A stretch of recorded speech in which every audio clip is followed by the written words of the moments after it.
नमस्कार। एसटिभी च्याटमा यहाँलाई हार्दिक स्वागत छ। म प्रकाश गिरी। एसटिभी च्याटको आजको अङ्कमा हामी चर्चा गर्नेछौँ अब नेपाल कम्युनिस्ट पार्टी माओवादी केन्द्रले लिने रणनीति के हुनेछ। उसलाई 2-3वटा प्रश्न गरिएको छ। खास गरी सरकारलाई दिएको समर्थन यति ठुलो विभेद र मत भिन्नताका बावजुद पनि उसले किन फिर्ता लिइरहेको छैन, यो प्रश्न अहिले उसलाई सबैभन्दा धेरै गरिएको छ। र माओवादी केन्द्र छाडेर गएका मानिसहरूलाई पनि उसले कारबाही गरेको छैन र नेकपा विभाजन भइसक्यो तर ऊ फेरि सर्वोच्च अदालत पुगेर यसलाई रिभ्यू गर्नु पर्यो भनेर पुगेको छ। यस्ता केही कुराहरू छन् जुन कुराहरूको बारेमा माओवादी केन्द्रलाई हेरेर प्रश्न गरिएको छ। सँगै उसले विपक्षी गठबन्धनका कुराहरू पनि गर्न थालेको छ। गहिरो गहिरो यो कुराहरू आइरहँदाखेरि शेरबहादुर देउवासँग डाक्टर बाबुराम भट्टराईसँगको भेटले पनि चर्चा पाइराखेको छ र सबैभन्दा बढ्ता चर्चा चाहिँ माधव नेपालसँग प्रचण्डले गरेको भेटको छ, जहाँ र त्यही कारणले देखाएर नेकपा एमाले माधव नेपाललाई 6 महिनाको निलम्बन पनि गरेको छ। त्यसपछिको अवस्था के त? त्यसपछि नेकपा माओवादी केन्द्रले खेल्ने भूमिका के त? आजको अङ्कको हाम्रो मूल विषय रहनेछ र हामीसँग कुराकानीको लागि आज स्टुडियोमा हुनुहुन्छ नेपाल कम्युनिस्ट पार्टी माओवादी केन्द्रका नेता, स्थायी कमिटी सदस्य, सांसद देव गुरुङ। तपाईँलाई स्वागत छ। धन्यवाद। सुरुको प्रश्न त त्यही छ। अहिले तपाईँहरूलाई साह्रै धेरै प्रश्न गरिएको नै त्यही छ कि अस्ति प्रचण्डजीले भन्नुभयो कि यो कुहिएको अन्डा हो भनेर। त्यो कुहिएको अन्डा पनि भन्ने, त्यो सरकारलाई दिएको समर्थन पनि फिर्ता नलिने, आफ्नो पार्टीबाट बाहिर गएका मानिसहरूलाई कारबाही पनि नगर्ने, यो अलमलमा किन तपाईँहरू? होइन, यसमा अलमलको विषय भन्दा पनि यो संविधानको रक्षा गर्नुपर्छ, संवैधानिक सर्वोच्चता विधिको शासनको फलो गर्नुपर्छ। अहिलेको सङ्घीय लोकतान्त्रिक गणतन्त्रको स्थापना भएको स्थितिमा सङ्घीय लोकतान्त्रिक गणतन्त्रको संविधानले जे भन्छ त्यसलाई चाहिँ अक्षरश फलो गर्नुपर्छ भन्ने कुरा हो। यसरी हेर्दाखेरि सरकारको सन्दर्भमा चाहिँ भन्नुपर्दाखेरि सरकारको सन्दर्भमा समर्थन फिर्ता लिने नलिने कुरा पार्टीलाई स्वतन्त्रता छ। त्यसमा अब पार्टीको आफ्नो स्वतन्त्रता रहेको हुनाले कुनै पनि टाइममा त्यो निर्णय लिन सक्छ, हैन। तर त्योभन्दा अगाडि चाहिँ तपाईँको संविधानले सरकारको बारेमा के व्यवस्था गरेको छ भन्दाखेरि संविधानको धारा 76ले प्रधानमन्त्री हुनका लागि प्रतिनिधि सभाको सदस्य हुनुपर्ने अनिवार्य शर्त छ। र अब धारा 77मा के भन्छ भन्दाखेरि प्रतिनिधि सभाको सदस्य नरहेको अवस्थामा प्रधानमन्त्री मुक्त हुने व्यवस्था छ, हैन। र अब पुस 5 गते प्रधानमन्त्रीज्यूले संसद भङ्ग गर्नुभयो। संसद भङ्ग गरेपछि प्रतिनिधि सभा भङ्ग गरेपछि प्रतिनिधि सभा रहेन। प्रतिनिधि सभा नरहेको अवस्थामा प्रधानमन्त्री रहने कुरा हुँदैन। त्यसकारणले प्रधानमन्त्रीले प्रतिनिधि सभा भङ्ग गरेको अवस्थामा के हुन्छ त, प्रतिनिधि सभा सदस्य नरहेको अवस्थामा के हुन्छ त भन्दाखेरि संविधानको धारा 77 अनुसार 77(3) के व्यवस्था छ भन्दाखेरि अर्को सरकार नबन्दासम्मको लागि तत्काललाई चाहिँ यसले कार्य गर्दै गर्ने भनेर काम चलाउमा परिणत गरेको छ। त्यसैले यो सरकार धारा 77 को 3 मा परिणत भइसकेको अवस्था हो। धारा 77 को 3 भनेको काम चलाउ सरकार हो। काम चलाउ सरकारको सन्दर्भमा तपाईको समर्थन फिर्ता भन्ने पनि हुँदैन। काम चलाउको सन्दर्भमा विश्वास र अविश्वासको प्रस्ताव भन्ने पनि हुँदैन। त्यस्तो देखिन्छ। त्यसकारणले गर्दाखेरि यो सरकार पहिलो कुरा काम चलाउ सरकारमा परिणत भइसकेको छ। दोस्रो कुरा चाहिँ सर्वोच्च अदालतले फाल्गुन 11 गते जुन फैसला गर्यो, संसद पुनर्स्थापना त गर्यो तर सरकारको पुनर्स्थापना त गरेको छैन। र अहिलेसम्मको प्र्याक्टिसमा सरकारको पुनर्स्थापना गर्ने प्र्याक्टिस पनि छैन। चाहे नेपालको विगतको प्र्याक्टिस हो, चाहे अन्तर्राष्ट्रिय प्र्याक्टिस हो, त्यो प्र्याक्टिस त छैन। खालि संसद मात्रै पुनर्स्थापना भएको चाहिँ छ। त्यसकारणले सरकारको लेजिटिमेसी अथवा चाहिँ यो जनताको सार्वभौम अधिकार तपाईको प्रतिनिधि सभामा अन्तर्निहित रहन्छ। प्रतिनिधि सभाले कार्यकारी सम्बन्धी चाहिँ अधिकार चाहिँ डेलिगेट गरेर चाहिँ सरकार गठन गरेको हो, प्रधानमन्त्री चयन गरेको हो।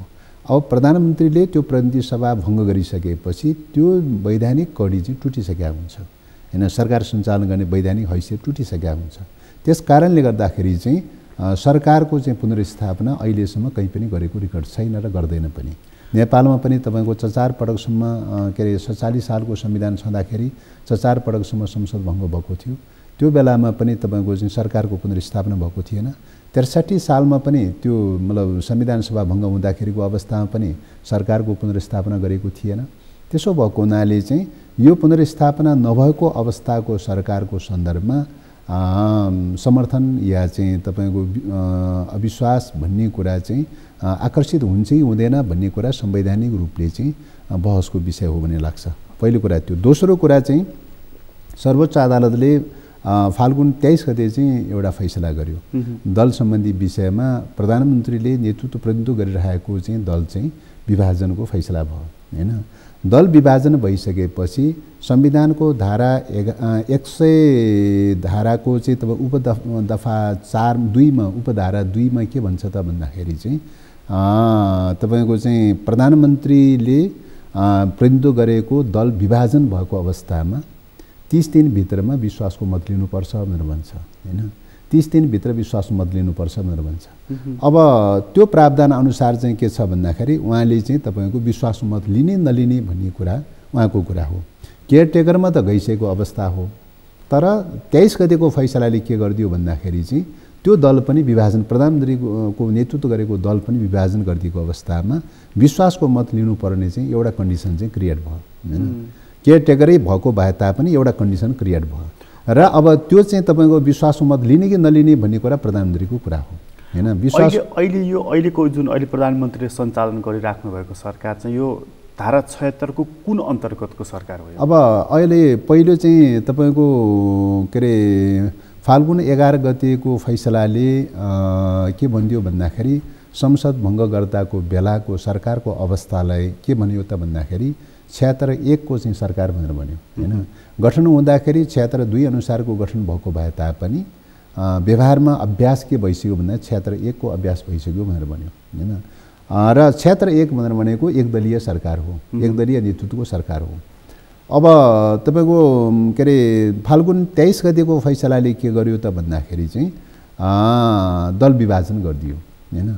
दल विभाजन गरिदिएपछि के भयो त 76(2) मा परिणत भयो। यो 76(1) बाट स्वतः 76(2) मा परिणत अब यो निश्चित रूपले अब दल विभाजन गरिदिसकेपछि त्यसले के गरिदियो त भन्दाखेरि 76(2) मा परिणत गरिदियो भन्ने देखिन्छ। मतलब यसलाई संसदले इन्डोर्स गर्नुपर्ने अथवा कुनै संसदीय कुनै प्रक्रियामा प्रवेश गर्नु पर्दैन? अब गर्नुपर्ने अब हो। सदनको सार्वभौम अधिकार रहेको अवस्थामा सरकारको बारेमा दलहरूको बारेमा तपाईको चाहिँ यो सबै कुराहरूको बारेमा चाहिँ सदनमा इन्डोर्स गर्नुपर्ने सदनकै प्रक्रियाबाट हुनुपर्ने विषय हो। तर अब सदनमा त्यो अभ्यासको लागि पनि प्रस्ताव भएको छैन हैन। र अर्को कुरा कार्यान्वयनको लागि चाहिँ के हो भन्दा राजपत्रमा प्रकाशित हुनुपर्ने अवस्था हो। अब 76(2) अनुसारको सरकार गठन भयो हैन। त्यो बेलामा पनि तपाईको चाहिँ के अरे के भयो त भन्दाखेरि सायद राजपत्रमा प्रकाशन भएको थिएन जस्तो लाग्छ। 76(1) मा परिणत भयो। 1 मा परिणत भएको पनि राजपत्रमा प्रकाशित भएन हैन। अहिले चाहिँ तपाईको 76(2) मा चाहिँ परिणत भएको सर्वोच्च अदालतको फैसलालाई बेस बनाउने हो भने फाल्गुन 23 गतेको फैसलालाई बेस बनाउने भने 2 मा परिणत भएको चाहिँ छ। त 2 मा परिणत भएको पनि राजपत्रमा प्रकाशन भएको छैन।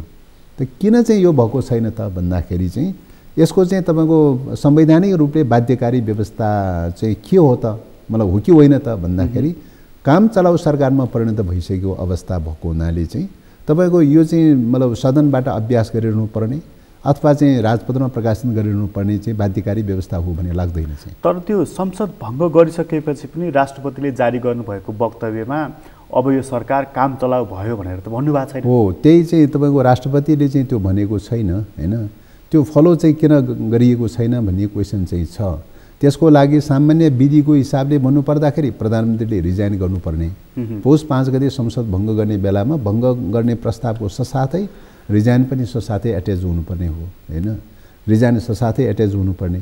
त्यो भङ्गको चाहिँ निर्णय स्वीकार गरेपछि राष्ट्रपतिले स्वीकार गरेपछि प्रधानमन्त्रीले पनि के त भने अर्को गभर्नमेन्ट नबन्दासम्म चाहिँ 77(3) अनुसारको सरकार चलाउँदै गर्नु भनेर भन्नुपर्ने हो हैन। त्यो भन्नुपर्ने हो, त्यो भनिएको छैन। तर अब प्र्याक्टिसको हिसाबले विगत कालको प्र्याक्टिस हेर्दाखेरि के देखिन्छ त भन्दाखेरि त्यो भने पनि त्यो एउटा फर्मालिटी पुरा गर्ने मात्रै हो। इन प्र्याक्टिसमा चाहिँ के त राष्ट्रपतिले भने पनि नभने पनि यो काम चलाउ सरकार यो चाहिँ तपाईँको प्र्याक्टिसमा विगत कालको प्र्याक्टिस हेर्दाखेरि के देखिन्छ त भन्दाखेरि यो स्वतः काम चलाउ सरकारमा परिणत हुने देखिन्छ। यहाँनिर अघि तपाईँको एउटा तर्क चाहिँ मलाई इन्ट्रेस्टिङ लागेको थियो, यो संविधानको रक्षाको लागि भनेर तपाईँले जुन भनिदिनुहुन्थ्यो नि, सरकारलाई दिएको समर्थन फिर्ता लिने कुरा संविधानको रक्षा नरक्षा कसरी जोडियो? अब यसमा प्रश्न के हो त भन्दाखेरि पहिलो कुरा त संविधानको यो जो प्रावधान छ केयरटेकरमा गएको परिस्थितिको प्रावधान, अर्को कुरा थप चाहिँ 23 गते चाहिँ फागुन 23 गते सर्वोच्चले गरेको फैसलाको आधारमा चाहिँ 30 दिनभित्र चाहिँ तपाईँको विश्वासको मत लिनुपर्ने, विभाजित चाहिँ पार्टी प्रधानमन्त्रीको पार्टीले चाहिँ विश्वासको मत लिनुपर्ने व्यवस्था हैन। र त्यो प्रावधानहरू त संवैधानिक प्रावधानहरू भयो नि, त्यो संवैधानिक प्रावधानहरू फलो हुनु पर्यो नि पहिलो कुरा त। त्यो संवैधानिक प्रावधानहरू नै फलो भएको चाहिँ छैन हैन।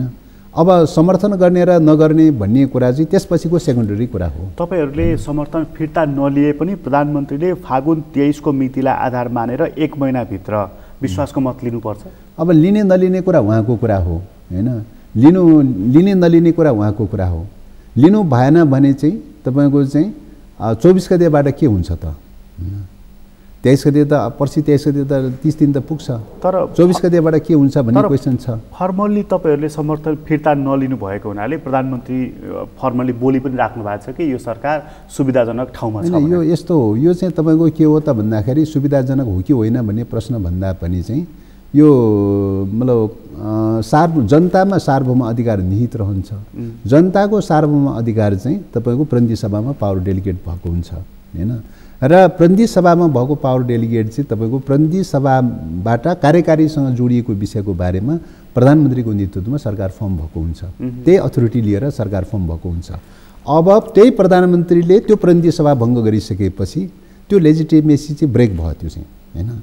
त्यस कारणले गर्दाखेरि उहाँले चाहिँ फेरि चाहिँ तपाईँको प्रधानमन्त्रीको लागि भनेर दावेदार भन्ने कुरा हुँदैन चाहिँ। त्यो उहाँले भङ्ग गरिसकेपछि हैन, त्यो उहाँले भङ्ग गरिसकेपछि त्यसको वैधानिकता कडी टुटिसक्यो उहाँको चाहिँ। त्यस कारणले अबको सन्दर्भमा उहाँको सरकारको वैधानिकता टुटिसक्यो हो, निश्चित मतलब सार्वभौम अधिकारको अथोरिटी प्रयोग गर्ने चाहिँ वैधानिक हैसियत चाहिँ टुटिसक्यो। संसद पुनर्स्थापना भएपछि हिजोकै सरकारले निरन्तरता हो। संसद पुनर्स्थापना त संसद मात्रै पो पुनर्स्थापना भयो त, सरकार त पुनर्स्थापना गरेको छैन हैन। तपाईँको पार्लियामेन्ट्री प्र्याक्टिसमा हेर्नुहोस्, विगतको प्र्याक्टिस हेर्नुहोस्, कहीँ पनि चाहिँ सरकार पुनर्स्थापना भएको छैन। किन त भन्दाखेरि त्यसको वैधानिक हैसियत चाहिँ टुटिसकेका हुन्छ। तर पहिलाको पार्लियामेन्ट्री प्र्याक्टिसमा के थियो भने जसले संसद विघटन गर्थे त्यो तत्काल तिनले चुनावको घोषणा गर्थे र त्यो तत्काल काम चलाउमा परिणत हुन्थ्यो, चुनावी सरकार अब त्यो चाहिँ तपाईँको पुनर्स्थापना हुँदाखेरि पनि त्यही नै हो चाहिँ। पुनर्स्थापना हुँदाखेरि पनि तपाईँको सरकार पुनर्स्थापना भएको रेकर्ड छैन अहिले। तर यसमा मैले एउटा मात्र तर्क गर्न खोजेको कि यसमा चाहिँ जस्तो पहिलाको प्र्याक्टिसमा संसद विघटन त्यसपछि त्यो सरकार चुनावी सरकारमा परिणत हुन्थ्यो र त्यसले चुनाव गर्थ्यो। अहिलेको प्र्याक्टिसमा चाहिँ नि यो सरकार काम चलाउमा परिणत भनेर फर्मल्ली कसैले पनि एनाउन्स नगरेको हुनाले संसद पुनर्स्थापना हुँदा सरकारले वैधानिकता पूर्ववत अवस्थामै काम गर्न पायो भन्ने तर्कले काम गर्न सक्दैन। त्यसले काम गर्दैन। किन काम गर्दैन त भन्दाखेरि तपाईँको वैधानिक लेजिटिमेसी त संसद ब्रेक गर्ने बित्तिकै त टुटिसक्यो नि।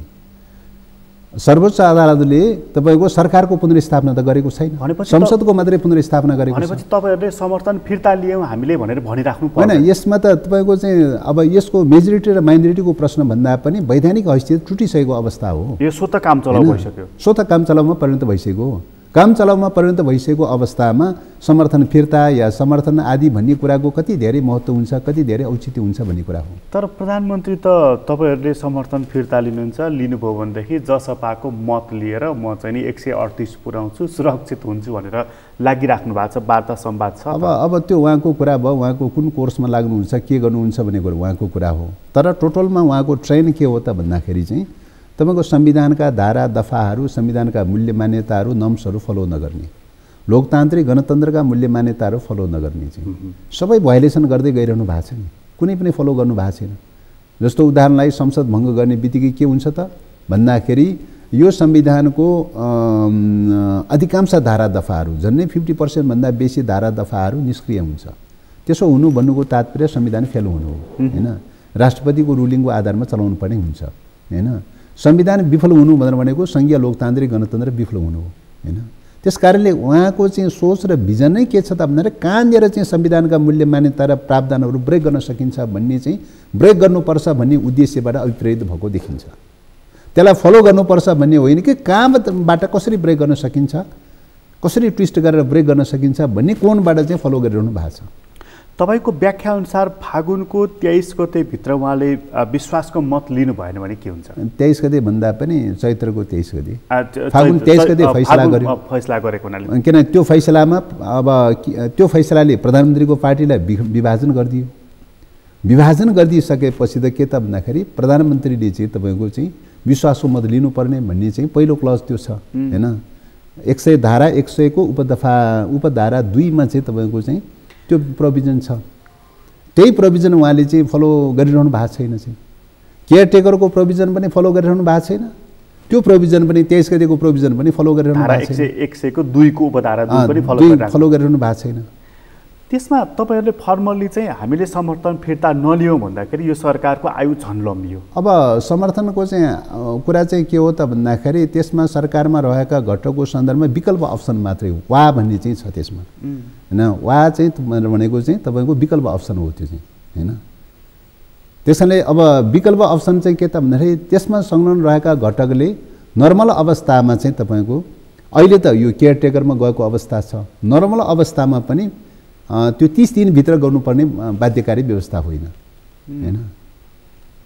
अर्को संलग्न सरकारमा संलग्न घटकले चाहिँ सहभागी घटकले चाहिँ 30 दिनको प्रावधान त आकर्षित हुँदैन। चाहिँ 30 दिनको प्रावधान त चाहिँ तपाईँको प्रधानमन्त्रीले चाहिँ प्रयोग गर्ने कुरा हो। तर यदि प्रधानमन्त्री संविधानका धारा उपधाराहरू भायोलेट गर्नको लागि उद्यत हुनुहुन्छ, यो संविधान फेलियर होस् भन्ने चाहनुहुन्छ भनेदेखि त तपाईँहरू त यो लोकतान्त्रिक गणतन्त्र ल्याउनका लागि लडेको भिडेको टाउको चाहिँ मूल्य तोकिएको मान्छे नि त।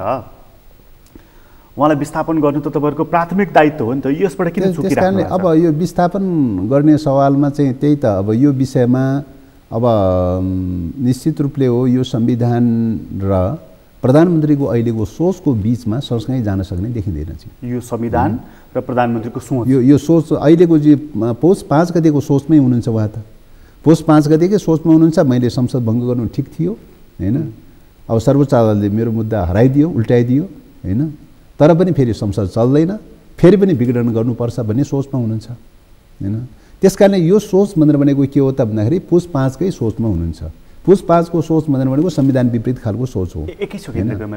फेरि पनि संसद विघटनको सोचमा हुनुहुन्छ प्रधानमन्त्री होइन। त्यो त अस्ति राष्ट्रपतिका दलका नेताहरूलाई बोलाएर चाहिँ भेटेको बेलामा त उहाँले सबैको बिचमा सामूहिक रूपले प्रस्ताव राख्नुभयो। भनेपछि समर्थन फिर्ता लियो भने अल्पमतकै सरकारले भए पनि संसद विघटन गरिदिन्छ भन्ने तपाईँहरूलाई छ? अब त्यो के गर्नुहुन्छ के गर्नुहुन्न त्यो उहाँको कुरा भयो हैन। उहाँले त के त भन्दाखेरि फेरि पनि संसद विघटन गर्ने बाटो खोजिरहनु भएको चाहिँ छ। न्यू चाहिएको छ, कुनै न कुनै खालको न्यू बनाएर चाहिँ संसद विघटन गर्ने बाटो खोजिरहनु भएको छ। त्यसले गर्दाखेरि संविधानले दिएका प्रावधानहरू उहाँले फलो गरिरहनु भएको छैन हैन। केयरटेकरको प्रावधान पनि धारा के अरे 77 को चाहिँ प्रावधान पनि फलो गरिरहनु भएको छैन हैन। र अहिले चाहिँ पछिल्लो समयमा 23 गते गरेको फैसलाको पनि फलो गरिरहनु भएको छैन। 11 गतेको फैसलाले फागुन 11 गतेको फैसलाले त झन् मोरली रूपले उहाँले त स्वतः रिजाइन गर्नुपर्ने कुरा हो, त्यो पनि फलो गरिरहनु भएको छैन हैन। हैन संविधानको प्रावधान पनि फलो गर्नु भएको छैन। सर्वोच्च अदालतको फैसलाको चाहिँ स्पिरिटको पनि फलो गर्नु भएको छैन। उहाँलाई एउटा बहाना चाहिएको छ त्यसपछि संसद विघटन गर्नको लागि। त्यो उहाँले जसरी हुन्छ संसद भङ्ग गर्ने। संसद भङ्ग गर्ने बित्तिकै के हुन्छ त संविधानका अधिकांश धारा दफाहरू निष्क्रिय हुन्छ, संविधान फेलियर हुने प्रक्रियाको सुरुवात हुन्छ। तपाईँहरूसँग एउटा विकल्प अर्को बाँकी छ नि। त्यसो हो भनेदेखि अविश्वासको प्रस्ताव दर्ता गर्ने, वैकल्पिक उम्मेदवार खडा गर्ने। अब यसमा अविश्वासको प्रस्ताव नर्मल अवस्थामा विश्वास र अविश्वासको प्रस्तावको मुभ गर्ने कुरा सदनको चाहिँ स्वतन्त्रताको कुरा हो, दलहरूको स्वतन्त्रताको कुरा हो, सांसदहरूको स्वतन्त्रताको कुरा हो। त्यसलाई त अन्यथा भन्ने विषय रहेन हैन। कुनै पनि टाइममा त्यो अभ्यास प्रयोग गर्न सक्छ। तर अहिलेको सन्दर्भमा चाहिँ के हो त भन्दाखेरि चाहिँ केयरटेकरमा गइसकेको सरकारको विरुद्धमा तपाईँको अविश्वासको प्रस्ताव चाहिँ मुभ गरेको प्र्याक्टिस छ कि छैन त हाम्रो हिस्ट्रीमा भन्दाखेरि त 47 सालदेखि जुन प्र्याक्टिस गर्दै आएको छ केयरटेकरमा गइसकेको सरकारको विरुद्धमा चाहिँ अविश्वासको प्रस्ताव मुभ गरेको त देखिँदैन चाहिँ हैन। र केयरटेकरमा गइसकेपछि पनि अविश्वासको प्रस्तावको प्रावधान राख्ने हो भनेदेखि त त्यो अविश्वास प्रस्ताव के हुन्छ त भन्दाखेरि तपाईँको 77 धारा 77 को चाहिँ 3 चाहिँ उपदफा 3 चाहिँ तपाईँको संशोधन हुन जान्छ। त्यो चाहिँ हैन संविधानै संशोधन हुन जान्छ। पहिला त डिफाइन गर्नुपर्यो कि यो सरकार केयरटेकर हो कि होइन भनेर। त्यही त केयरटेकर हो कि होइन भन्ने कुराको डिफाइन त अब गर्नुपर्ने हो, राष्ट्रपतिले गर्नुपर्ने हो हैन। सबैले यो केयरटेकरको रूपमा अंगीकार गर्नुपर्ने आवश्यकता हो, संविधानलाई फलो गर्ने हो भने। तर अब चाहिँ अब त्यो कतैबाट डिफाइन भएन, एकछिनलाई मान्नुस् भएन नै भने पनि यो संविधान जीवित रहँदासम्म हैन, यो संविधान क्रियाशील रहँदासम्म हैन, धारा 77 को चाहिँ तपाईको 1 को ग पनि आकर्षित हुन्छ। किन संसद नरहेको, संसदको प्रतिनिधि सभाको सदस्य नरहेको अवस्थामा पदमुक्त हुने व्यवस्था त्यो पनि आकर्षित हुन्छ र 77 को 3 चाहिँ काम चलाउको सरकारको दफा पनि आकर्षित हुन्छ यो संविधान जीवित रहँदासम्म चाहिँ हैन। त्यसकारणले संवैधानिक प्रावधानहरूलाई फलो गर्ने कि नगर्ने, संविधानको सर्वोच्चतालाई मान्ने कि नमान्ने, विधिको शासनलाई मान्ने कि नमान्ने भन्ने कुरा नै मेजर प्रश्न त्यहाँनिर हो चाहिँ हैन। अहिले प्रधानमन्त्रीज्यूले कहीँ पनि संवैधानिक मूल्य मान्यताहरू, लोकतान्त्रिक मूल्य मान्यताहरू फलो गरिरहनु भएको छैन। जसरी हुन्छ भायोलेसन, जसरी हुन्छ उल्लङ्घन गर्ने बाटो खोजिरहनु भएको छ। यो उल्लङ्घन गर्दै उहाँ कहाँ जान खोज्दै हुनुहुन्छ? त्यही त यो सिस्टम सिद्ध्याउने वेमा चाहिँ देखिनुहुन्छ। अहिलेसम्मको गतिविधि हेर्दाखेरि यो सिस्टम सिद्ध्याउने वेमा देखिनुहुन्छ र यो निर्वाचन भनेर भन्नुहुन्छ, निर्वाचन गर्ने कुरा पनि होइन चाहिँ। र यो सिस्टम सिद्ध्याउने प्रक्रियामा गइसकेपछि के हुन्छ त, के हुन सक्छ त भन्दाखेरि उहाँको सोच, उहाँको चिन्तन, उहाँको सर्वसत्तावादी प्रकारको सोच, एकाधिकारवादी प्रकारको सोच हैन, एक प्रकारको चाहिँ निरङ्कुश या फाँसीवादी खालको सोच चिन्तनहरू जुन खालको श्रृङ्खला देखिरहेको छ, यो श्रृङ्खलाले चाहिँ अहिलेको सङ्घीय लोकतान्त्रिक गणतन्त्रलाई निषेध गर्छ र त्यसले पुनः चाहिँ पुरानै सिस्टममा फर्काउने दिशातर्फ जान सक्छ। भनेको उहाँ सत्तामा रहिरहनु भयो भनेदेखि यो व्यवस्था चाहिँ पुरानो यो व्यवस्था जान्छ र पुरानो सिस्टममा चाहिँ पुरानो सिस्टममा फर्कन सक्छ। उहाँसँग त्यत्रो ताकत छ। अब उहाँको सोच भिजन त्यो देखिन्छ। उहाँ आफैले कति गर्न सक्नुहुन्छ सक्नुहुन्न भन्ने कुरा एउटा पाटो भयो। तर यतिखेरको चाहिँ राष्ट्रिय अन्तर्राष्ट्रिय परिवेशको स्थितिले के देखाउँछ त र भूराजनीतिक स्थितिले के देखाउँछ त भन्दाखेरि नेपालमा अस्थिरता र अराजकता चाहिएको छ। विदेशी शक्ति केन्द्रहरूको चाहिँ प्रभावलाई विस्तार गर्नका लागि नेपालमा अस्थिरता र अराजकता चाहिएको छ। अस्थिरता र अराजकता क्रिएट गर्नलाई के गर्नुपर्छ त भन्दाखेरि सिस्टम, जुनसुकै सिस्टम इस्टाब्लिस भएको छ भने पनि त्यसलाई इस्टाब्लिस हुन नदिने, त्यसलाई विस्थापित गर्दै लैजाने। तर यहाँनिर एउटा सिस्टम एउटा कमजोरी त तपाईँहरूको पक्षबाट भएको छ। जस्तो चाहिँ पुस 5 मा संसद विघटन भयो, त्यसपछि तपाईँहरू सडकमा आउनुभयो कि यो प्रतिगमन भयो, यो असंवैधानिक भयो, अलोकतान्त्रिक भयो भनेर संसदको पुनर्स्थापना हुनुपर्छ भन्ने तपाईँहरूको एक सूत्री माग राख्नुभयो।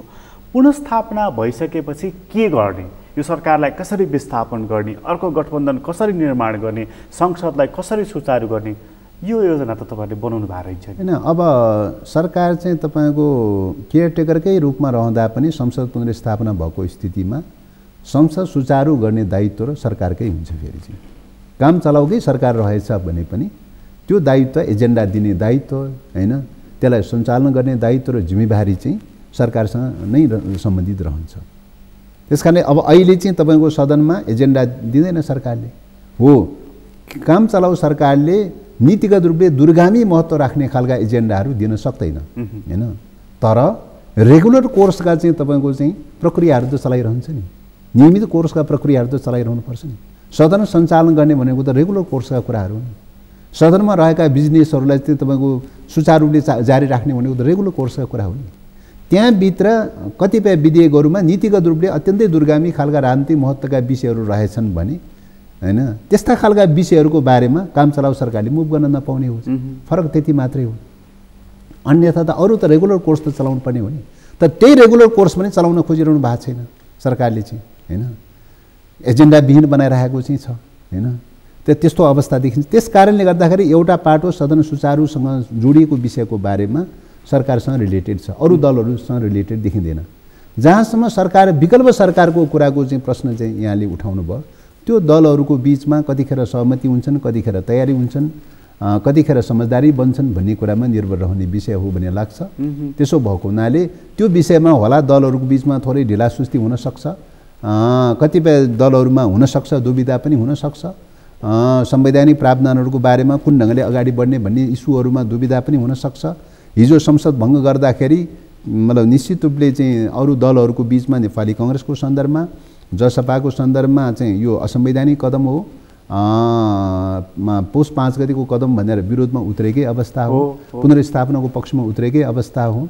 त्यसकारणले गर्दाखेरि त्यो स्पिरिटलाई फलो गर्नेहरूको बिचमा फेरि पनि विकल्पको लागि चाहिँ एकजुट भएर अगाडि बढ्नुपर्ने आवश्यकता चाहिँ हो। तर त्यो विपक्षी गठबन्धन नि जसले चाहिँ हिजो संसद विघटन ठिक छैन भनेर सडकमा पुगेका थिए, हो फरक फरक ढङ्गबाट पार्टीगत रूपमा आफ्नो आफ्नो ढङ्गबाट गए, मोर्चाबन्दी बनेन होला, तर पुनर्स्थापना भइसकेपछि त तिनीहरू भनेको तपाईँहरू, नेपाली कांग्रेस भयो, जसपा भयो, यी सबै त सडकमा उत्रेको पक्ष हो नि त, मिल्नुपर्ने होइन र एजेन्डाको हिसाबले त्यो त निश्चित रूपले हो नै। त्यसको लागि नेकपा माओवादी केन्द्र चाहिँ तयारी छ, जुनसुकै कन्डिसनमा पनि चाहिँ तपाईँको त्यो तयारी छ।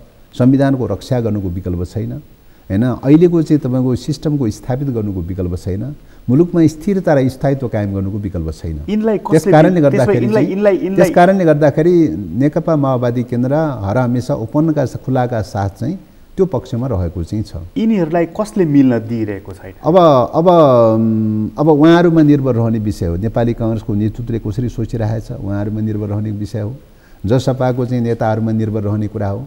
जसपाका नेताहरू, कतिपय नेताहरू प्रधानमन्त्रीसँग चाहिँ रेगुलर संवादमा हुनुहुन्छ हैन, रेगुलर संवादमा हुनुहुन्छ। संवादै हुनु हुँदैन भनेर त म भन्दिनँ, संवाद त जो कसैसँग पनि हुन सक्छ, तर चाहिँ यो कुन ओरिएन्टेसनमा संवाद गर्ने हो त भन्ने प्रश्न हो। यता तपाईँको व्याख्या अनुसार काम चलाउ भइसकेको सरकार पनि फुल फ्लेज सरकार जस्तो ढुक्कले काम गरिरहेको, हिजोको भन्दा अझ चाहिँ नि बलियो जस्तो देखिएको, शक्तिमान जस्तो देखिएको, यता पुनर्स्थापना हुनुपर्छ भन्ने पक्षहरूको बिचमा मेलमिलाप नभइरहेको, यसको पछाडिको कारण के?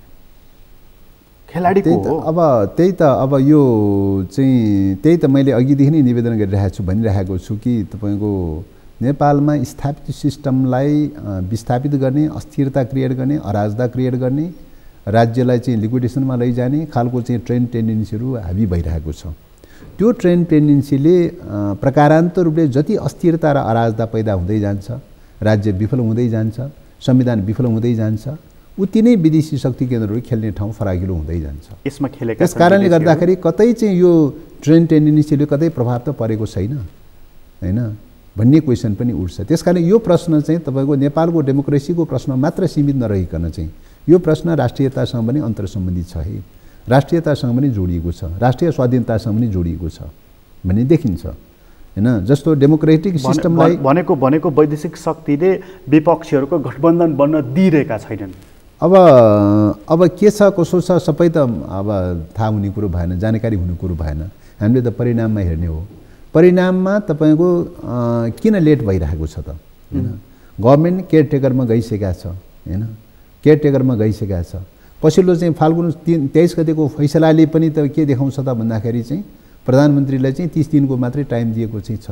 भनेको तपाईहरुको मनले हरेस खान थाल्यो कि हाम्रो प्रयत्नले मात्र यो सरकार नढल्ने रहेछ, यसलाई त अरु कसैको आशीर्वाद प्राप्त रहेछ भनेर मनले हरेस खान थाल्यो। अब त्यो स्थितिमा के हो त भन्दाखेरि यो तपाईको चाहिँ उतातिर प्रधानमन्त्री चाहिँ तपाईको संविधानका धारा दफाहरू सबै मिचमाच गरेर चाहिँ रहिरहने हैन, अर्कोतर्फ त्यसको विकल्पमा जुन ढङ्गले तयारी हुनुपर्ने हो त्यो रूपले तयारी नहुने, यसले चाहिँ त कतै न कतै चाहिँ के त भन्दाखेरि चाहिँ तपाईको मुलुकको राष्ट्रिय अस्मितालाई, राष्ट्रिय स्वाधीनतालाई कमजोर पार्नका लागि, विदेशी शक्ति केन्द्रहरू चलखेल बढाउनका लागि चाहिँ तपाईको कतै भूमिका त भइरहेको छैन, षड्यन्त्र त भइरहेको छैन भन्ने आशंकाहरू पनि उठ्ने ठाउँ चाहिँ परिणामले देखाइरहेको छ। आशंका चाहिँ अर्को के पनि उठ्यो भने जुन प्रधानमन्त्रीले व्यक्त गरिराख्नु भएको छ कि तपाईहरुको अध्यक्ष प्रचण्डजीले माधव नेपाललाई भेट्नुभयो, एकजना व्यापारीकोमा निरन्तर भेटिराख्नु भएको भनेर, त्यही कारणले उहाँले 6 महिनाको कारबाही अब चाहिँ भोगिसक्नुभयो। हेर्नुहोस् त कस्तो ठुलो पीडा। एमालेमा खेल्ने र त्यो पार्टी टुटफुटमा लैजाने अबको योजना, अबको चाहिँ षड्यन्त्र माओवादीले गरिरहेको यही नै हो होइन। अब एमाले भित्रको मामलाको बारेमा उहाँहरूकै कुरा हो, हामीले टिप्पणी गर्ने विषय त होइन। तर घटनाक्रमले के देखिन्छ, नेताहरूको बिचको भेटघाटको कुरालाई अहिले हामीले अन्यथा भन्न मिल्दैन। जो कसैसँग पनि ओलीजीलाई त निको लागेन नि त्यो हैन, भेटघाट हुन सक्छ हो। उहाँको चिन्तन र सोच नै के त भने भेटघाट नै हुनु हुँदैन भन्ने प्रकारको त घोर निरङ्कुशतावादी चिन्तन भयो नि, घोर फाँसीवादी चिन्तन भयो नि हैन। डेमोक्रेसीमा त तपाईको जो कसैले पनि कसैलाई पनि भेटघाट गर्न सक्छ। मल्टी पार्टी डेमोक्रेसीमा पार्टीहरू चलखेल भेटघाट कुराकानी छलफल सबै हुन सक्छ हैन। त्यसलाई समेत गर्न पाउँदैन भनेर भनेको त निरङ्कुशतावादी चिन्तनको उपज हो नि यो चाहिँ। यहाँनिर प्रचण्डजीको एउटा अभिव्यक्तिले पनि बिगाडिदियो क्या, जस्तो चाहिँ अब सकभर चाहिँ नि एमालेमा खेल्ने, ओलीजीलाई घेराबन्दीमा पार्ने त्यो काममा चाहिँ नि र माधव नेपालजी त्यहाँ टिकेर रहन सक्नुहुन्छ भन्ने लागेको छैन। उहाँले जुन सिन्धुलीमा गएर बोलिदिनु भयो नि, त्यसले चाहिँ प्रचण्डजीले अथवा माओवादीले माधव नेपालहरूलाई खेलाइरहेको रहेछन् केपी ओलीको विरुद्धमा भन्ने सङ्केत दियो नि त। अब यो चाहिँ तपाईँको के हो त भन्दाखेरि राजनीतिक दलहरूको बिचमा फ्रीली संवाद हुन्छ, कुराकानी हुन्छ, नेताहरू बिचमा व्यक्तित्वहरूको बिचमा कुराकानी हुन्छ, छलफल हुन्छ। हामीले हेर्ने कुरा परिणाममा हेर्ने कुरा हो हैन। भेटघाटको कुरालाई अन्यथा भन्न मिल्दैन, परिणाममा हेर्ने कुरा हो। परिणाममा कता गइरहेको छ त भन्दाखेरि मल्टी पार्टी डेमोक्रेसी सिद्धिने वेबाट गइरहेको छ हैन। परिणाममा हेर्दाखेरि मल्टी पार्टी डेमोक्रेसी सिद्धिने वेबाट गइरहेको छ। किन त भन्दाखेरि चाहिँ तपाईँको नेकपा बनेको थियो, नेकपा विभाजनको प्रक्रियामा गयो हैन। नेकपा विभाजन गरिदियो, विखण्डन गरिदियो, एमाले र माओवादी बनाइदियो हैन। अब एमाले बनेको छ, एमाले पनि सायद विखण्डनको प्रक्रियामा जान सक्छ हैन। त्यस्तै गरिकन अरू दलहरू बन्न सक्छ, अरू दलहरू पनि विखण्डन र विभाजन र विसर्जनको वेमा जान सक्छ। अरूको पनि अझ खतरा चाहिँ कस्तो समय देखिरहेको छ त भन्दाखेरि सर्वोच्च अदालतले 23 गतेको जो फैसला गर्यो, 23 गतेको फैसला सम्मानित सर्वोच्च अदालतले गरेको फैसलालाई सामान्यतया संविधान अनुसार चाहिँ फलो गर्ने कुरा स्वाभाविक प्रक्रिया हो हैन। त्यसलाई अन्यथा भन्न मिल्दैन। तर त्यसभित्रका कन्टेन्टहरू चाहिँ त्यहाँभित्र गरिएका व्याख्या विश्लेषणहरू कन्टेन्टहरू हेर्दाखेरि चाहिँ के देखिन्छ त भन्दाखेरि त्यो चाहिँ डेन्जरस देखिन्छ। यो नेपालको संविधानको फन्डामेन्टल राइट भन्दा विपरीत देखिन्छ। नेपालको संविधानले के भन्छ भन्दाखेरि चाहिँ दलहरू चाहिँ खोल्न पाउने, विचार मिल्ने नागरिकहरूको बिचमा दल खोल्न पाउने, दलहरू एकता गर्न पाउने, दलहरू विचार मिलेन विभाजन पनि हुन सक्छ। यो सबै प्रक्रियाहरू दलहरूलाई नै स्वतन्त्रतापूर्वक चाहिँ त्यो अधिकार प्रत्यायोजन गरेको चाहिँ छ हैन। र त्यो दलको त्यो अधिकार प्रयोग गर्ने प्रक्रियामा चाहिँ दलले त्यो अधिकार प्रयोग गर्ने प्रक्रियामा चाहिँ तपाईको कतिपय विधि पक्षसँग जोडिएका विषयहरूको बारेमा नियमनकारी निकायको रूपमा निर्वाचन आयोग रहेको छ। निर्वाचन गराउनुपर्ने भावनाले नियमनकारी निकायको रूपमा निर्वाचन आयोग रहेको छ। त्यही निर्वाचन आयोगले गरेका काम कारबाहीहरूको बारेमा कति विधि सम्मत भयो भएन भन्ने कुरा पुनरावलोकन गर्ने क्रममा मात्रै न्यायालयमा पुग्ने हो चाहिँ भन्दाखेरि न्यायालयको क्षेत्राधिकार भनेर भनेको निर्वाचन आयोगले गरेको निर्णयको पुनरावलोकन मात्रै गर्ने कुरा हो। दलहरूको अस्तित्वको बारेमा गठन गर्ने, विघटन गर्ने, पुनर्गठन गर्ने यो त कन्टेन्टमै नै तपाईँको दल गठन विघटनको प्रश्नसँग जोडियो नि। यो त फन्डामेन्टल राइटसँग जोडियो नि हैन। फन्डामेन्टल राइटको बारेमा त चाहिँ निर्वाचन आयोगले पनि केही पनि गर्न मिल्दैन हैन। भनेपछि निर्वाचन आयोगको निर्णयलाई पुनरावलोकन गर्ने न्यायालय त झन् गर्नै मिल्दैन चाहिँ त्यो चाहिँ। तर यहाँ त त्यो फैसलाले त के गर्यो भन्दाखेरि दल गठन सम्बन्धी फन्डामेन्टल राइटमाथि नै कुण्ठित गरिदिने खालको काम भयो नि। भनेपछि त यही प्रोभिजन रहिरहने, सर्वोच्च अदालतको यही नजिर चाहिँ रहिरहने हो भने कुनै पनि दल सुरक्षित रहँदैन। कुनै पनि दल कुनै पनि समयमा विघटन गर्न सक्छ, विभाजन हुन सक्छ, जे पनि हुन सक्छ। किन यस्ता खालका प्राविधिक खालका समस्याहरू त परिरहन्छन्। प्राविधिक समस्याहरू परेर चाहिँ तपाईँको रिट निवेदनमा जाने खालको प्रक्रिया त चलिरहन्छन्। अब त्यही कुराको आधारमा कन्टेन्टमै पसेर चाहिँ तपाईँको त्यसको चाहिँ तपाईँको अस्तित्वमै छिरेर चाहिँ अस्तित्व नै बदाबुङ पार्ने, गठन विघटन पुनर्गठन गर्ने वेबाट चाहिँ जाने हो भने त दलहरूको अस्तित्व कहाँ बाँकी रह्यो? तर त्यो मल्टी पार्टी डेमोक्रेसीको दलहरूको अस्तित्व कहाँ बाँकी रह्यो? तर त्यो गन्जागोल पूर्ण किचलोको घर त्यो नेकपा तपाईँलाई किन चाहियो र? त्यो त फुटिसक्यो। अब होइन यो चाहिँ तपाईँको चाहियो र चाहिएन भन्ने प्रश्न चाहिँ दलहरूले आफैले डिसाइड गर्ने कुरा हो। त्यो विचारधाराले डिसाइड गर्ने कुरा हो। विचार मिल्नेहरूको बिचमा एकता हुँदै जान्छ, विचार नमिल्नेहरूको बिचमा फुट्दै पनि जान्छ। यो स्वयं दलहरूभित्र निहित विषय हो। सर्वोच्च अदालतको एजेन्डा होइन त्यो चाहिँ, निर्वाचन आयोगको एजेन्डा होइन त्यो चाहिँ हैन। त्यस कारणले गर्दाखेरि चाहिँ तपाईँको उसको क्षेत्राधिकारभित्र नरहेको विषयको बारेमा जुन ढङ्गले दलको क्षेत्राधिकारभित्रको चाहिँ विषय न्यायालयले जो प्रवेश गर्यो त्यसले गर्दाखेरि दलहरूको स्वतन्त्रताको अधिकार नै कुण्ठित भएर गएको चाहिँ छ, सिद्धिएको छ। त्यो पुनरावलोकनमा अहिले तपाईँहरू जानुभयो नि हो। पुनरावलोकनको तात्पर्य के हो त भन्दाखेरि फन्डामेन्टल राइटमाथि जो एट्याक भएको चाहिँ छ, सर्वोच्च के अरे संविधानको फन्डामेन्टल राइटमाथि, दल खोल्न पाउने चाहिँ राइटमाथि जो एट्याक भएको चाहिँ छ, त्यो चाहिँ करेक्सन गर्नुपर्छ भन्ने कुरा हो। त्यसको आशय यो हो कि नेकपा पुनः बिउताइदेऊ भन्ने हैन। अब नेकपा बिउत्याउने र नबिउत्याउने, एकता हुने र नहुने कुरा त दलको राइटको भित्रको कुरा हो, दलहरू भित्रको कुरा हो। सर्वोच्चले चाहिँ जोड दिने फुटाइदिने विषय त होइन नि त। अदालतले पुनः बिउताइदियोस् भन्ने चाहनुहुन्छ? होइन, पुनः बिउत्याउनु र नबिउत्याउने कुरा चाहिँ फेरि पनि पुनः बिउत्याउने कुरा गर्ने हो भने त यही नजिरलाई कायम राख्ने कुरा भयो नि त। उसले पनि फुटाइदिने, उसैले बिउताइदिने भनेर भनेको त चाहिँ तपाईँको के हो त भन्दा राइट त उसैको अन्तर्निहित रहने कुरा भयो नि त। दलहरूमा त अन्तर्निहित रहने कुरो भएन राइट त चाहिँ। त्यसपछि के त अदालतले राजनीति गर्यो? अब अदालतको बारेमा टिका टिप्पणी त नगरौँ।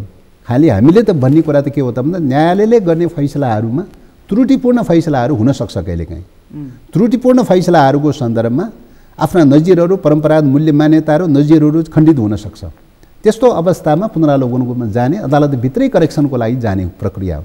त्यस कारण हामीले अदालतभित्रै करेक्सनको लागि जानुपर्छ भनेर भनेका छौँ। दुईवटा कुरामा फोकसिङ गरेका छ। एउटा त मैले अघि नै भने यो संविधानले दिएको, दलहरूलाई दिएको फन्डामेन्टल राइट चाहिँ खण्डित भएको छ, यो करेक्सन गर्नुपर्छ होइन। एउटा पोइन्ट त्यो। दोस्रो पोइन्ट के हो त भन्दाखेरि चाहिँ तपाईँको संवैधानिक इजलासले 23 गते फाल्गुन 23 गते गरेको फैसलामा के बन्यो त भन्दाखेरि चाहिँ दलको बारेमा सरकारको दलको बारेमा के बन्यो भन्दाखेरि 76(1) अनुसारको चाहिँ सरकार नै देखिन्छ है। संसद भङ्ग गर्दाखेरिको बेलाको सरकार चाहिँ हैन। पहिले सुरुमा चाहिँ 2 वर्ष अगाडि 3 वर्ष सरकार गठन हुँदाखेरिको बेलामा चाहिँ 76(2) सुरु भएको भए तापनि अहिले प्र्याक्टिसमा 76(1) अनुसार भएको हुनाले 76(1) कै चाहिँ सरकार हो है भनेर भन्यो। 76(1) भनेर भनेको एउटै दल हो है भनेर भन्यो हैन। अब तपाईँको डबल बेन्चले चाहिँ पछिल्लो समयमा 23 गते चाहिँ तपाईँको संयुक्त इजलासले चाहिँ के गरिदियो त भन्दाखेरि चाहिँ 76(2) मा पुर्याइदियो चाहिँ। यो पुनरावलोकन मार्फत 76(2) मा पुर्याइदियो। 76(1) को सरकार हो भनाउन चाहनुहुन्छ तपाईँहरू? अब होइन, यो त तपाईँको चाहिँ के हो त, ल यो चाहिँ तपाईँ खण्डित गर्न चाह्यो चाहिँ भने पनि फुल बेन्चले गरेको निर्णय चाहिँ बृहत इजलासले गर्नु पर्यो, बृहत बेन्चले गर्नु पर्यो नि हैन। त फुल बेन्चले गरेको निर्णय डबल बेन्चले त खण्डित गर्न मिल्दैन चाहिँ हैन।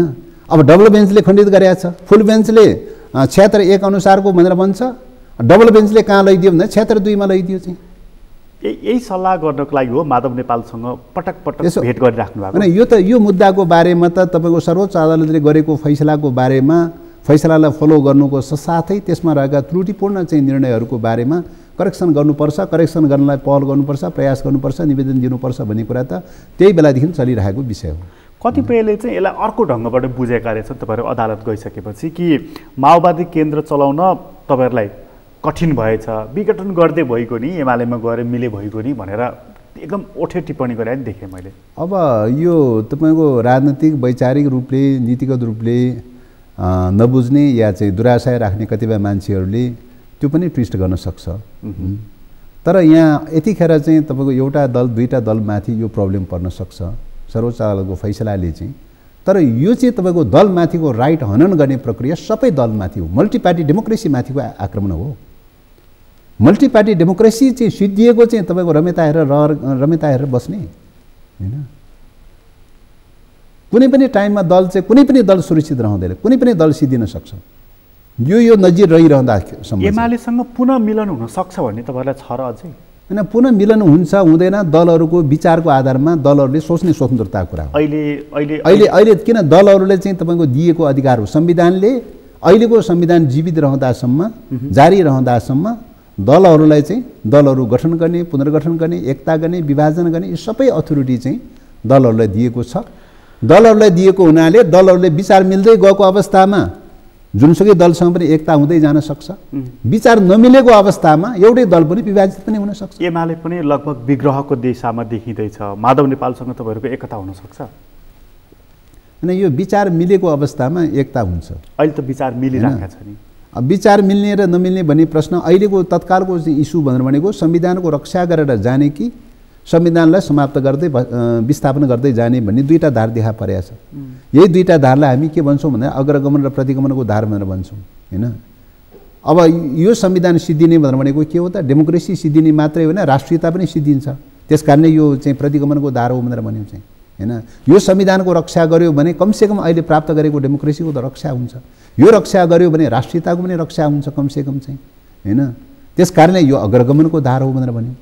यही धारको आधारमा नै अहिलेको सन्दर्भमा, तत्कालको सन्दर्भमा यही धारको आधारमा नि ध्रुवीकरण सायद हुनुपर्छ र त्यसले मात्रै चाहिँ प्रतिगमनको धारलाई करेक्सन गर्न सकिन्छ भन्ने कुरा हो। यसैलाई च्यालेन्ज गर्नको लागि भनेर प्रधानमन्त्रीले विप्लवजीसँग वार्ता गर्नुभयो, सहमति गर्नुभयो, उहाँलाई मूलधारमा ल्याउनुभयो। त्योभन्दा अगाडि सीके राउतसँग संवाद गर्नुभयो, उहाँलाई मूलधारमा ल्याउनुभयो। भनेको उहाँले मधेसको विकल्प पनि तयार पार्नुभयो, क्रान्तिकारी माओवादीहरूको विकल्प पनि उहाँले तयार पार्नुभयो। त्यसको अलिकति चोट परेको छ तपाईँहरूलाई कि हामीलाई च्यालेन्ज गर्नको लागि प्रधानमन्त्री अघि बढ्नुभयो, त्यसकारण हामी एउटा प्रधानमन्त्रीका कदमहरू असङ्गतिपूर्ण कदमहरू छन्। कुनै पनि सङ्गतिपूर्ण कदम छैन र सिस्टमलाई ड्यामेज गर्ने, होल सेटलाई ड्यामेज गर्ने खालको कदमहरूमा अन्तर्निहित छ हैन। सीके राउतसँग इन जेनरली नर्मली वार्ता गर्ने कुरा, सम्झौता गर्ने कुरालाई हामी अन्यथा मान्दैनौँ हैन। गर्न सक्छ, संविधानभित्र ल्याउने प्रक्रियालाई अन्यथा मान्दैनौँ। राज्यले वार्ता गर्न सक्छ, वार्ता गरेर एउटा नेगोसिएसन गरेर शान्तिपूर्ण प्रक्रियामा संविधान फलो गर्ने प्रक्रियामा लैजाने कुरालाई हामी अन्यथा मान्दैनौँ हैन। एउटा त्यो। तर अब हल्ला त के समेत पनि उठ्यो त भन्दाखेरि सीके राउतलाई पार्टीभित्र भित्राउने भन्नेसम्म हल्ला पनि उठ्यो हैन। त्यस्तो पनि उठ्यो, त्यो सङ्गतिपूर्ण देखिँदैन चाहिँ। त्यस्तै गरिकन विप्लवसँगको सवालमा विप्लवमाथि प्रतिबन्ध लगाउनु हुँदैन भनेर चाहिँ त्यही बेलामा भनेका थियौँ हैन। के कति कारणले विप्लवमाथि प्रतिबन्ध लगायो? दलीय प्रणालीमा दलमाथि प्रतिबन्ध लगाउन पाउने खालको संवैधानिक व्यवस्था छैन हैन। कुनै दलका क्याडरहरूले, नेता कार्यकर्ताहरूले संविधानको उल्लङ्घन गरेका रहेछन् भने हैन, कानुनका उल्लङ्घन गरेका रहेछन् भने जुन ठाउँमा जहाँ चाहिँ उल्लङ्घन गरेको छ त्यही ठाउँमा त्यही पात्रसँग रिलेटेड भएर चाहिँ तपाईँको चाहिँ कानुनी रूपले के गर्नुपर्ने हो, अदालती रूपले प्रक्रिया कारबाही गर्ने कुरा हो हैन। त त्यस कारणले तर दलमाथि प्रतिबन्ध लगाउन पाउँदैन भनेर त्यही बेलादेखि भनेका थियौँ। तर उहाँले दलमाथि प्रतिबन्ध लगाउनु भयो हैन। त्यसपछि के अरे नेता कार्यकर्ताहरूलाई चाहिँ तपाईँको बेप्रसङ्गमा बेसन्दर्भमा जहाँ पाए त्यहीँ गिरफ्तार गर्ने प्रक्रिया सुरु गर्नुभयो। अदालतले छोड्दै गरेको छ, सरकारले गिरफ्तार गर्दै गरेको छ। एउटै व्यक्तिलाई 10औं पटक 15औं पटक 20औं पटक चाहिँ तपाईँको अदालतले छोडेको छ अनि सरकारले गिरफ्तार गरेको छ। यो पनि चाहिँ संवैधानिक प्रक्रियाको कानुनी राजको खिल्ली उडाउने कुरा हो चाहिँ, त्यो पनि उहाँले गर्नुभयो चाहिँ हैन। अहिले चाहिँ तपाईँको सङ्कटमा पर्यो भनेर चाहिँ ल मुद्दा सुद्धा फिर्ता गरिदिन्छु के अरे वार्ता गर्ने भनेर वार्ताको कुरा गर्नुभयो। वार्ता गर्ने कुरा अन्यथा होइन हैन। वार्ता गर्ने कुरालाई हामीले स्वागतै मान्नुपर्छ। यहाँ त सहमति नै भइसक्यो। अब गर्नुपर्छ र उहाँहरू बिचमा 3 बुँदे सम्झौता गर्नुभएको छ। 3 बुँदे सम्झौतालाई पनि हामी अन्यथा मान्दैनौँ, त्यसलाई स्वागत नै गर्छौँ। तर सरकारले चाहिँ त्यो कार्यान्वयन गर्यो कि गरेन त? मुद्दाहरू फिर्ता लिने काम गर्यो कि गरेन? बन्दी छुटाउने काम गर्यो कि गरेन त भन्दाखेरि त्यो त कार्यान्वयन त केही पनि गर्नु भएको छैन। त्यस कारणले प्रधानमन्त्रीजीको काम र सेट भनेर भनेको के त भन्दाखेरि एउटा सिस्टमाइज गर्ने दिशातर्फ होइन, सिस्टम ड्यामेज गर्ने भत्ताभुङ पार्ने चाहिँ दिशातर्फ गइरहेको छ। विप्लवजीहरू एग्रिमेन्ट गरिसकेपछि त सम्झौता गरिसकेपछि त सम्झौता त कार्यान्वयन गर्नु पर्यो नि। विप्लवजीहरू राष्ट्रिय राजनीतिमा आउँदाखेरि तपाईँलाई थ्रेट फिल भएको छ होइन? यो थ्रेट फिल हुने र नहुने भन्ने प्रश्नसँग रिलेटेड विषय होइन। यो त विचारको आधारमा हुने कुरा हो। विचारको आधारमा हुने कुरा हो। विचारको आधारमा पार्टी एकता पनि हुन्छ, विचारको आधारमा कहिले विभाजन पनि होइन। तर मैले यस कारणले मात्र यो प्रश्न सोधेँ कि उहाँ सार्वजनिक हुनुभयो, सार्वजनिक मञ्चमा उहाँले चाहिँ तत्कालीन माओवादीको नेतृत्व भनेको प्रचण्डको नामै किटेर क्यान्टोनमेन्टको 34 अरब रुपियाँ घोटाला गरेको छ भनेर उहाँले बोलिदिनु भयो।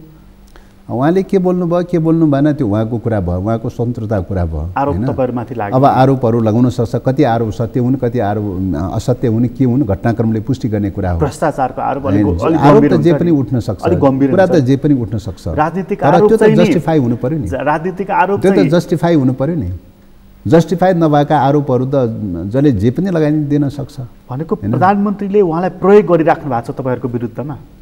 अब खै के गर्नु भएको छ त्यो त उहाँले बुझ्ने कुरा भयो, उहाँले बताउने कुरा भयो, हामीले बताउने कुरा होइन। हामीले त जस्ट के मात्रै भन्ने हो भन्दाखेरि चाहिँ विप्लव पनि एउटा कम्युनिस्ट घटक हो। यद्यपि सोचहरूमा उतार चढाव छन्, कतिपय कुराहरू अलि अतिवादतर्फ पनि जान सक्छ, उतार चढावमा छन् हैन। तैपनि राजनीतिक शक्ति हो, कम्युनिस्ट घटक हो। त्यसो भएको हुनाले कुराकानी गर्नुपर्छ, वार्ता गर्नुपर्छ, राज्यको यो प्रक्रियामा सहमति र सहकारीमा लैजाने कोसिस गर्नुपर्छ। दलहरू बिचमा कुरा मिले पार्टी पनि एकता गर्दै जानुपर्छ हैन।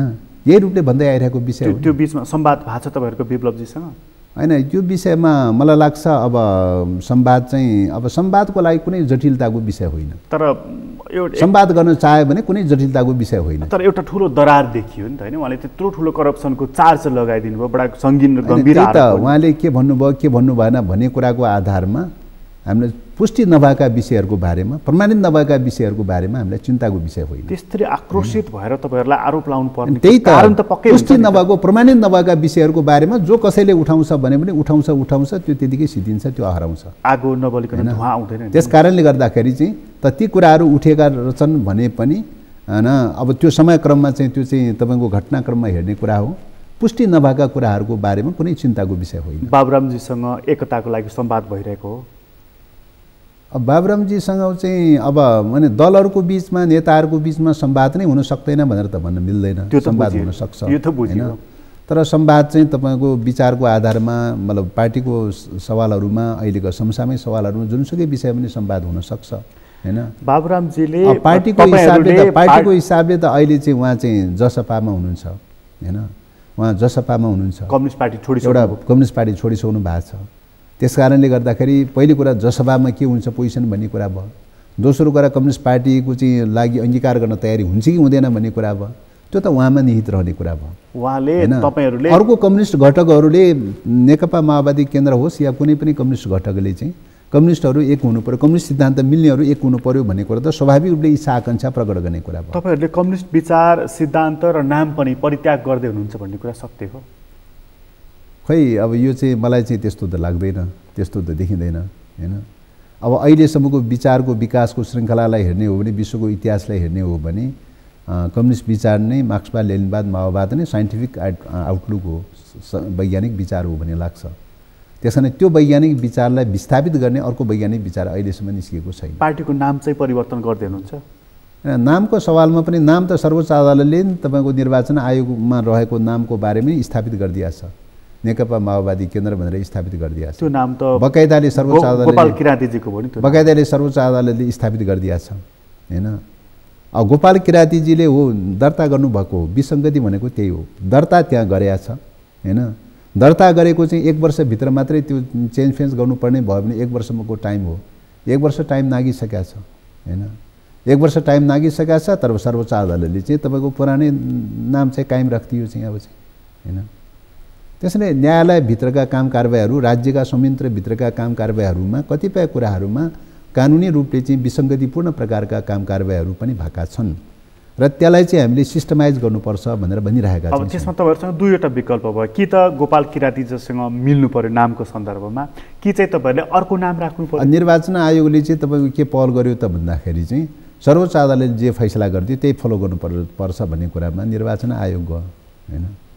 त्यसकारण चाहे 1 वर्ष पुगुन् चाहे 2 वर्ष पुगुन्, गोपाल किरातीजीले दर्ता गरेको नाम चाहिँ जति दर्ता गरेको रहेछ भने निर्वाचन आयोगले सर्वोच्च अदालतको फैसलालाई फलो गर्नुपर्छ भनेर भनिदियो। भनेको उहाँको नाम अवैधानिक हो, तपाईँहरूको नाम वैधानिक हो। उहाँको नामलाई चाहिँ सायद निर्वाचन आयोगले अस्वीकार गरिसक्यो हैन।